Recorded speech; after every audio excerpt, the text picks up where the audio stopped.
Africa Apostolic Church iyo yaitungamirirwa naBaba Paul Mwazha yoonekwa kuparadzana kwayo kuchabuda into two parts kubuda muAfrica Apostolic Church.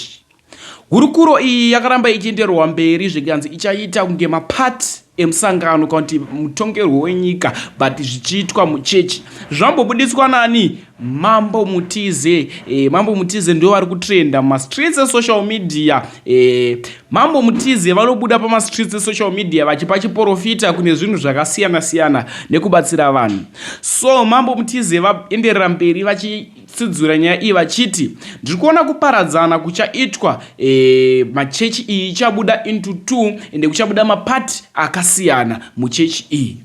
Hanzi ichaparara makatadza kuibata zvakanaka. So zvataurwa nhasi chaona isusu kufamba kwemazuva kana kufamba kwemwaka kuti ichachinja here iyo yedu iyo Africa Apostolic Church yaitungamirirwa naBaba Apostle Paul Mwazha. Hanzi kare taiti takaona vasikana vekuAfrica Apostolic Church taitya kusvitsa shoko kuti si hanzi zvichaita nyore kana vafa nekuti vanhu kazhinji kacho vanotanga kuparadzana. Right, muri Zimbabwe ndiri kuchema nemi, ndiri kuchema iwo neni ndarasikirwa nehama yangu pakutenda wedu Baba Paul Mwazha, mutumwa akatumwa naMwari kunozonamatisa Africa. Iri ishoko rechokwadi rekuti Paul Mwazha mutumwa waMwari akatumwa kunonamatisa nyika. Nekuti makatarisa Paul Mwazha toshe kutanga tunotarisa kuti wane mweya waMwari nekuti wari kunamatisa nyika ende wane kupfeka kwakanaka zvokuti ndaishuya mumangu kuti dai nyika yese yaipfeka mapfekero akadzidziswa nemweya mutsvene uri pana Paul Mwazha, nyika yaigona kubatsirikana. Nekuti kana even mukomana kana musikana waMwazha kuti umupfimbe unotoremerwa, even mukomana akaona musikana wekwaPaul Mwazha anotokuremera kuti mupfimbe nokuti anokuudza kuti inini ndinotenda muchitendero chedu. Saka shoko randinaro ishoko rekutenda kwakakwana rakasiya radzidziswa nemunhu waMwari, mutumwa weAfrica waMwazha. Wakadzidzisa vana vavo shoko rekutenda muna Mwari, neshoko rekutenda muchinhu chaunenge uchiita, neshoko rekutenda muchitendero chaunenge uchitenda machiri. Muzosvika ndikutaurire muri Zimbabwe. Saka apa tarasikirwa nokuti waMwazha wakasiya vadzidzisa kupfeka kwakanaka. Asi ndichitarisa mumweya ndiri kuona kuti kune bipi raSatani raitadza kupinda muchechi kwaMwazha. Mwazha ari mupenyu, but mhepo iyo ndaona yapinda muchechi kwaMwazha. One, chechi kwaMwazha haina kumbenge yakaita mupatso zvakaita mamwe chechisi ese. Asi shoko rekutanga ranoda kutaura muri Zimbabwe ndekuti ndaona kwaita vamwe vanhu venguva vachiremekedzwa muna semabhishop muchechi kwaMwazha. Wandaona wada kutora chimuti uchibudisa mimba yekwaMwazha wachichigadzira. Saka ndaona kwabuda imwe chechi chabuda muchechi kwaMwazha, asi iri chechi ichange ichipfeka zvakafanana nezvekwaMwazha, asi isiri nyaya yekunamata kwechokwadi, asi iri nyaya yeukuru. Vakuru vacharonga vachida kudzivisa munhu akasiya agadzikwa azodzwa mafuta nemunhu waMwari. Saka ndiri kuti kuwana kwaMwazha rambai makatsigirana nemunhu amakasiyirwa nemutumwa achiri mupenyu akasiya azodzwa mafuta. Rambai makamira naye, musazorasa sungano naMwari, nekuti uyu munhu waMwari denga kuna Mwari hambofa akarishaya, nekuti Mwari akagona kumuchengeta kwamakore sana nekumini.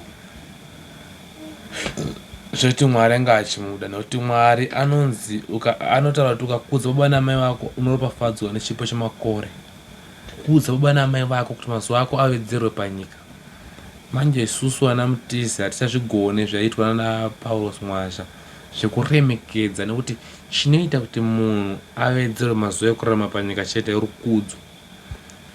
Isusu hatigone kukudza, that's why muri kuona tiri kukasika kufa. Mwari unongandisika achiti ndofanira kurarama 20 years but pa 20 years ndakapiwa ndakangokudza chete. Mwari anofanira mwana anondwedza dzimwe futi 20 kana dzimwe 10 kana dzimwe dzanenge achida iye. Saka isusu tiri kurarama upenyu hwekuti hatina mukuru kwatiri, saka hatigone kurarama zvinoenda kure. Nekuti kana iri nyaya yekuwedzera makore kana kuti nyaya yekukudza haina makomborero. Kukudza wakura kuna makomborero asi kuna mazuva ekurarama.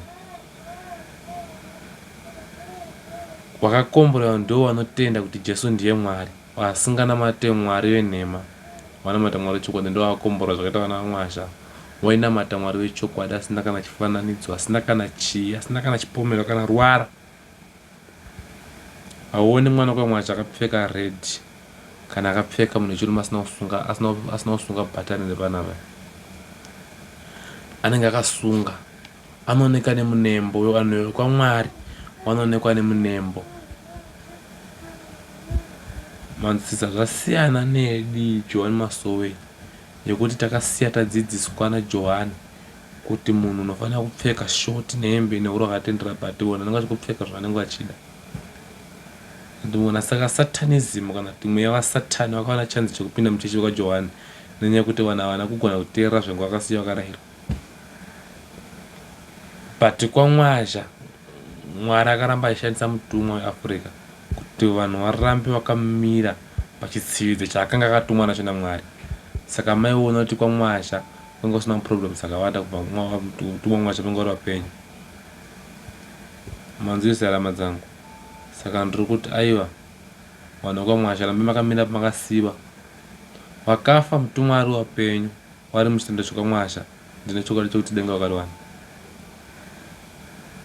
Hakuna mbiri yeupombwe, hakuna mbiri yebarika, hakuna mbiri yekuti vana vemuchechi vanoroorwa kusiri kuchechi. Hakuna vana vanodanana nevakomana vekunze vari muchechi. Vashoma vatova musikanzwa, asi zvasiyana mamwe machechisi. Saka mutumwa matisira ronda. Dzimwe dzenguva munamata yamai tinamatira yatonyaradzawo dzimwe mhepo dzenyika. Nekuti shoko raMwari ndoti munamata yava nesimba, munamata yavakuru ine simba rekudzikamisa bipi remhepo. Saka pane parinotaura shoko kuti dana yava nesimba kunyengetererei. Tine nguva yatinodawo vatumwa vakaita sana vaMwazha vaivai kuti vatisiro munamato vanhu vari padhuze naMwari.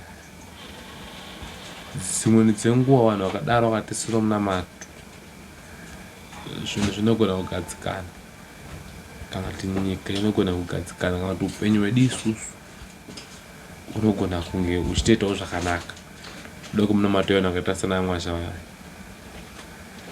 Ende vanhu ivo vana Mwazha havawaniki. Ndifunga kuti kuchabuda mumwe mutumwa ane simba nekutenda akadzikama samutumwa Apostle Mwazha Paulos.